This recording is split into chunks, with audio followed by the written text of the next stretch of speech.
Il y a un an, il y a eu l'action d'un collectif de militants qui a mis à l'arrêt la cimenterie à Bouc-Bel-Air. Il y a eu plusieurs dizaines de personnes interpellées, plusieurs personnes mises en examen. Et aujourd'hui, on est là pour montrer notre solidarité aux personnes mises en examen, pour montrer qu'il est toujours possible de critiquer le numéro 1 mondial du béton Lafarge devenu Holcim. Et dans une ambiance festive, joyeuse, nous allons nous réapproprier ces lieux occupés par les bétonneurs.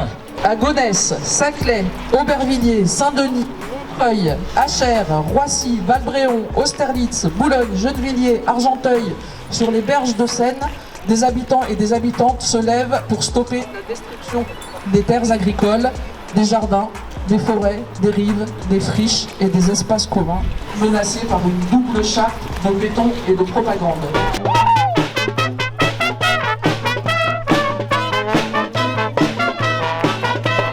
On est là pour célébrer le premier anniversaire du démantèlement l'année dernière de l'usine de Bourg-en-Bel-Air, qui a contribué un peu à faire traiter d'éco-terroristes les militants qui finalement se battent contre un capitalisme productiviste qui détruit la planète. Et il se trouve que si nous sommes là aujourd'hui, donc c'est parce qu'on s'attaque au monde du béton dont le rapport du GIEC rappelle que c'est 7% de responsabilité des émissions de gaz à effet de serre, 3 fois plus que le transport aérien. Donc bref, un enjeu qui est aussi bien écologique, un enjeu néocolonial, évident quand on connaît Lafarge et on sait bien ses actions non seulement dans les anciens pays d'Afrique francophone, ancienne colonie pardon, et en Syrie, puisque quand même Lafarge a même plaidé coupable aux États-Unis sur le financement de Daesh. Lafarge exploite et collabore, fait du monde un enfer, fait du monde un enfer.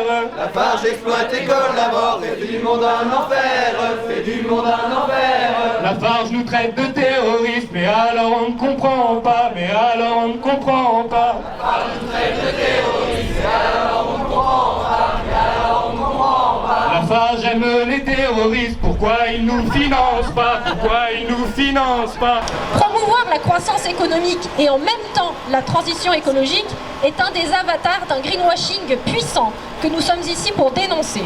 Il n'existe aucun modèle qui prenne en compte à la fois les données des sciences du climat, des ressources naturelles, de l'énergie, de l'économie, de l'environnement et des sociétés qui suggère que l'on puisse respecter l'accord de Paris sans une décroissance rapide et planifiée de notre empreinte matérielle sur le monde.